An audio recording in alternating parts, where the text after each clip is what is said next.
Hi all, this is Nagarjuna. Welcome to my channel. మన last వీడియోలో కొన్ని పదాలు చూసామండి. ఏంటంటే అవి ఈ ఉద్యోగంలో పెట్టడము, ఉద్యోగంలో చేర్చుకోవడము, ఉద్యోగం ఇవ్వడము, ఉద్యోగం నుంచి తీసేయడము ఇలా చూసామండి. అవే వర్డ్స్ని మనము ఎగ్జాంపుల్స్తో సహా చెప్పే ప్రయత్నం చేస్తాను ఇప్పుడు. అందులో మొదటి పదం వచ్చేసి హయా, హెచ్ఐఆర్ఈ, హయా, హయర్డ్. ఉద్యోగం ఇచ్చు ఉద్యోగంలో పెట్టుకోను. యాక్చువల్గా హయా అంటే మరొక అర్థం అంటే అద్దెకు తెచ్చుకోవడాన్ని, అద్దెకు ఇవ్వడాన్ని హయా అంటారు. కాకపోతే ఇక్కడ ఉద్యోగం గురించి మాట్లాడుకుంటున్నాం కాబట్టి అలానే మాట్లాడుకుందాం. చూడండి, ఉద్యోగం ఇచ్చి ఉద్యోగంలో పెట్టు. Hagia, hired. She was hired 3 years ago. ఆమె హయర్ చేయబడింది, ఉద్యోగం ఇవ్వబడింది. తనకు 3 సంవత్సరాల క్రితము తనకి ఉద్యోగం ఇవ్వబడింది. He does hiring and firing in our company. మా కంపెనీలో అతనే ఉద్యోగంలో జనాన్ని పెట్టుకుంటారు, అలాగే ఉద్యోగం నుంచి తీసేయాలన్నా కూడా అతనే. నెక్స్ట్ అండి, we hired a car to go to Tirupati. చూడండి, అద్దెకి తెచ్చుకోవడం గురించి ఒక ఎగ్జాంపుల్ రాశాను ఇక్కడ. We hired a car to go to Tirupati వెళ్ళడానికి మేము ఒక కార్ని అద్దెకి తీసుకొచ్చుకున్నాం. నెక్స్ట్ అండి, పిఎల్ఎస్ఈ, ప్లేస్డ్. పదవిలో కానీ ఉద్యోగంలో కానీ నియమించడాన్ని ప్లేస్ అంటారు. Most of my students were placed in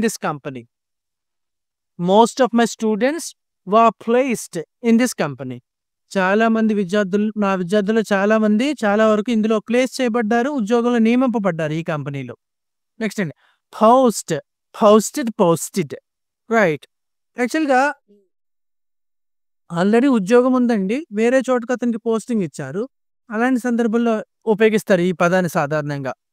she has been posted to Hyderabad for 2 years. ఆమెను హైదరాబాద్కి ఉద్యోగ నిమిత్తం అక్కడ పోస్టింగ్ ఇచ్చారు అక్కడ 2 సంవత్సరాల పాటు. ఓకేనండి. రిక్రూట్ 4వ పదం అండి. రిక్రూటెడ్. ఇది కూడా అంతే అండి. చేర్చుకోవడము, ముఖ్యంగా సైన్యంలో కానీ, నౌకాదళంలో కానీ, ఏదైనా ఒక పెద్ద కంపెనీలో కానీ, మిలిటరీలో కానీ ఒక పెద్ద సంఖ్యలో ఎక్కువ మందిని ఒకేసారి పెట్టుకోవడాన్ని రిక్రూట్ అంటారు. The police are trying to recruit more officers in the department.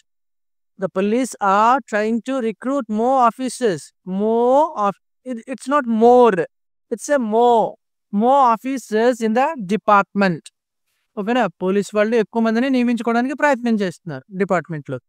Next అండి, డిప్లాయిడ్. నియమించు, పెట్టు. సైనికులను కానీ, ఉద్యోగులు కానీ, పహారా కాయడం కోసం కానీ, ఎవరినైనా మనుషుల్ని పలానా చోట టెంపుల్స్ దగ్గర కానీ, ఏదైనా సెంటర్లో కానీ నియమించడాన్ని డిప్లాయ్ అంటారు. The government is going to deploy police people at the temple. ఆ గుడి దగ్గర కొంతమంది పోలీస్ వారిని నియమించడానికి ప్రయత్నం చేస్తూ ఉంది ప్రభుత్వం అంటున్నాం. The government is going to deploy police people at the temple. ఆ గుడి దగ్గర ప్రభుత్వం కొంతమందిని నియమించడానికి కొంతమంది పోలీసు వారిని నియమించబోతుంది అన్న. నెక్స్ట్ అండి, ప్రమోట్, ప్రమోటెడ్. చూడండి, ఇక్కడ టిఈడి, ఎప్పుడైనా ఇంగ్లీష్ పదం చివరిన టిఈడి వస్తే టిఐడిగా పలకాలి. Haunted, H U N T E D, haunted. Navigated, frustrated, legislated, motivated, wanted. Right? Yes. Promoted. ఉద్యోగంలో ఉన్నత స్థానానికి పంపించడాన్ని ప్రమోట్ అంట. He has been promoted to sergeant. ఓకేనా? మిలిటరీలో ఉన్నతాధికారిని సర్జెంట్ అంటారు. అతను ఒక ఉన్నతాధికారిగా ప్రమోట్ చేయబడ్డాడు. He has been promoted to sergeant. She worked hard and was promoted. చాలా కష్టపడి పనిచేసింది తను, అలాగే ప్రమోట్ చేయబడింది కూడా. రైట్. Demote, demoted. ఇక్కడ చూడండి, దానికి ఆపోజిట్ అండి. ఉద్యోగ స్థానంలో ఉన్నప్పుడు కింద స్థానానికి పంపించేయడాన్ని డిమౌట్ అంటారు. He has been demoted to junior employee because of his bad behaviour. తన చెడు బిహేవియర్ వల్ల, తన చెడు ప్రవర్తన వల్ల అతను జూనియర్ ఎంప్లాయీగా డిమోట్ చేయబడ్డాడు, కింద స్థానానికి పంపించబడ్డాడు. He has been demoted to junior employee because of his bad behavior. Next, appoint. APPOINT appointed నియమించు పెట్టు ఉద్యోగంలో. సాధారణంగా అపాయింట్ అనే మాటని ఎప్పుడు ఉపయోగిస్తారు అంటే సెలక్షన్ ప్రొసీజర్, రిటన్ ఎగ్జామ్ కానీ ఇంటర్వ్యూ కానీ అన్నీ అయిపోయిన తర్వాత ఫైనల్గా ఉద్యోగంలోకి ఇస్తారు కదా, దాన్ని అపాయింట్ అంటారు. They have been appointed a new head teacher at my son's school. They have appointed a new head teacher at my son's school. Sons మా అబ్బాయి చదివే స్కూల్లో ఒక కొత్త న్యూ హెడ్ టీచర్ని అంటే హెడ్ మాస్టర్ని అపాయింట్ చేశారు అని చెప్తున్నాం. They have appointed a new head teacher at my son's school. Right. Appoint అంటే ఏంటండి? అపాయింటెడ్ నియమించడం అండి. ఓకేనా? Selection procedure, exam procedure, personal interview మొత్తం అంతా అయిపోయిన తర్వాత ఉద్యోగంలో నియమించడాన్ని అపాయింట్ అంటారు. నెక్స్ట్ అండి ఫైర్డ్. ఇది చూడండి, ఫైర్ అంటే కాల్చివేయడం, షూట్ చేయడం అలాంటి అర్థాలు ఉన్నాయి. అయితే ఇక్కడ ఏం చెప్పుకుంటామంటే ఉద్యోగానికి సంబంధించి చెప్పుకుంటున్నాం కాబట్టి దాన్ని తీసుకుందాం. తొలగించు, తీసివేయు ఉద్యోగం నుంచి. We had to fire him for his dishonesty. అతని డిస్ఆనెస్టీ కారణంగా అతన్ని మేము ఉద్యోగం నుంచి తీసివేయాల్సి వచ్చింది. వీ హ్యాడ్ టు అంటే ఏంటంటే తీసివేయాల్సి వచ్చింది, పాస్ట్ టెన్స్ అండి. వీ హ్యావ్ టు అంటే తీసివేయాల్సి ఉంది, ఇంకా తీయలేదు అని అర్థం. చేయాల్సి ఉంది, వెళ్లాల్సి ఉంది అంటే హ్యావ్ టు కానీ హ్యాస్ టు. చేయవలసి వచ్చింది అని చెప్పడానికి had to. We had to fire him ఏంటండి?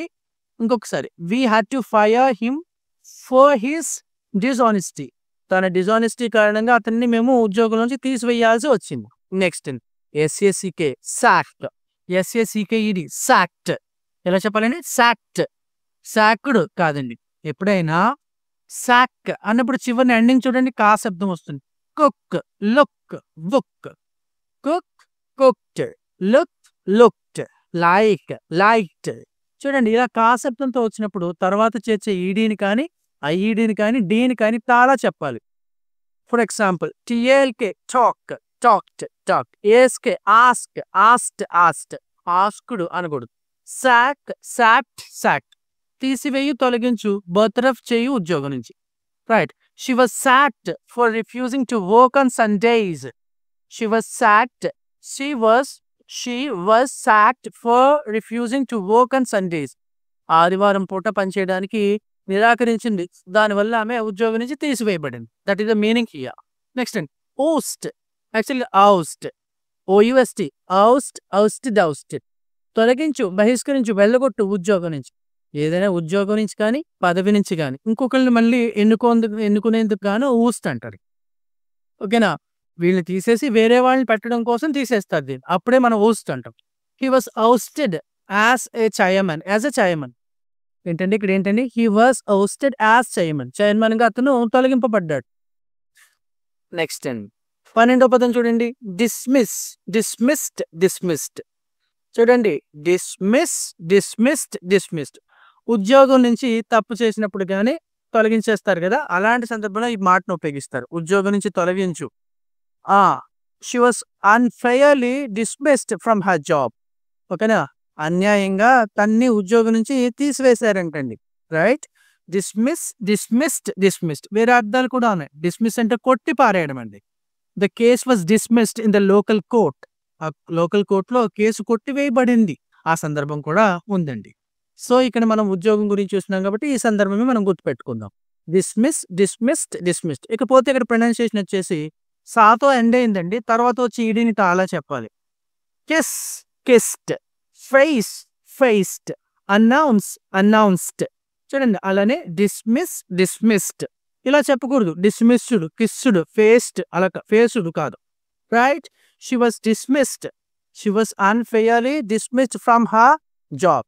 ఆమెను అన్యాయంగా ఉద్యోగం తీశారని అర్థం అనమాట. నెక్స్ట్ అండి సస్పెండెడ్. ఇక్కడ చూడండి, డిఈడి వచ్చిందండి. ఎప్పుడైనా ఇంగ్లీష్లో ఏదైనా పదం చివరిన డిఈడి వస్తే ఆ డిఈడిని డిఐడిగా చదవాలి. One more time, once again, whenever you find DED at the end of any English word, you have to pronounce that DED like DID. Needed, sounded, branded, landed, treated. This is how. In the same way, suspended. కొంతకాలం పాటు ఎవరినైనా ఉద్యోగం నుంచి కానీ, school నుంచి కానీ, college నుంచి కానీ కొంతకాలం పాటు దూరం పెట్టడాన్ని, కొంతకాలం పాటు తొలగించడాన్ని సస్పెండ్ అంటారు. చూడండి ఎగ్జాంపుల్ చూద్దాం. She was suspended from school for a week. She was suspended from school for a week. ఒక వారం పాటు తన్ని స్కూల్ నుంచి సస్పెండ్ చేశారంటే దూరంగా పెట్టారు. Police officer was suspended while the complaint was being investigated. తన పైన ఆరోపణ వచ్చిందండి, అది ఇన్వెస్టిగేషన్ జరుగుతూ ఉన్నంతసేపు అతన్ని సస్పెండ్ చేశారు. అతని విధుల నుంచి, ఉద్యోగం నుంచి suspend. The police officer was suspended, suspend చేయబడ్డాడు. Why the complaint was being investigated.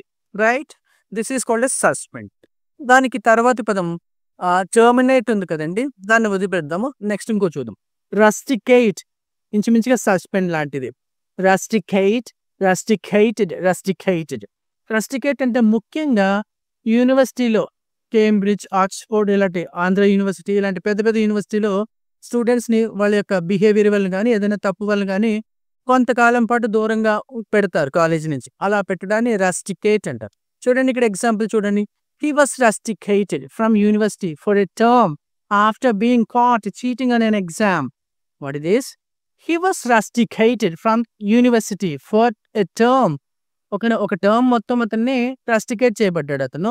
ఎందుకంటే after being caught cheating on an exam, ఎగ్జామ్లో చీట్ చేస్తూ దొరికిపోవడం వల్ల అతన్ని ఒక టర్మ్ అంతా అతన్ని రస్టికేట్ చేశారు, యూనివర్సిటీ నుంచి తొలగించారు.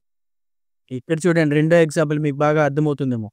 He was rusticated from Cambridge university for a year after a rule violation. He was rusticated from Cambridge university for a year after a rule violation. అతను వైలేషన్ చేశాడండి, నియమ నిబంధనలు పాటించలేకుండా దాన్ని వైలేషన్ చేశాడు, అతిక్రమించాడు. దానివల్ల అతన్ని ఒక ఇయర్ పాటు అతన్ని యూనివర్సిటీ నుంచి పంపించేశారు. That is called as rusticate. Next ఇకపోతే టర్మినేట్, TERMINAT, టర్మినేట్, టర్మినేటెడ్, అంతమొందించు, ముగింపు పలుకు. ఏంటండి? ఒక అగ్రిమెంట్, ఓకేనా, ఒక కాంట్రాక్ట్, ఇలాంటి దాన్ని టర్మినేట్ చేస్తే, అలా ఉద్యోగం నుంచి అంతం పలికినా, ఉద్యోగానికి అంతం పలికినా కూడా టర్మినేట్ అంటారు. They terminated their agreement. వాళ్ళ యొక్క అగ్రిమెంట్ ని టర్మినేట్ చేశారు, ముగింపు పలికారు అగ్రిమెంట్ కి. His contract was terminated last month. అతని యొక్క కాంట్రాక్ట్ లాస్ట్ మంతే టర్మినేట్ అయిపోయింది, ముగింపు అయిపోయింది, అంతమొందించబడింది. That is the meaning terminate అంటే. Next last one, debar, DEBAR, debar, బహిష్కరించు, ప్రవేశాన్ని నిరోధించు, స్కూలు, కాలేజ్, అసెంబ్లీ ఇలాంటి వాటికి. He was debarred from the club for unacceptable behaviour. He was debarred from the club for unacceptable behavior.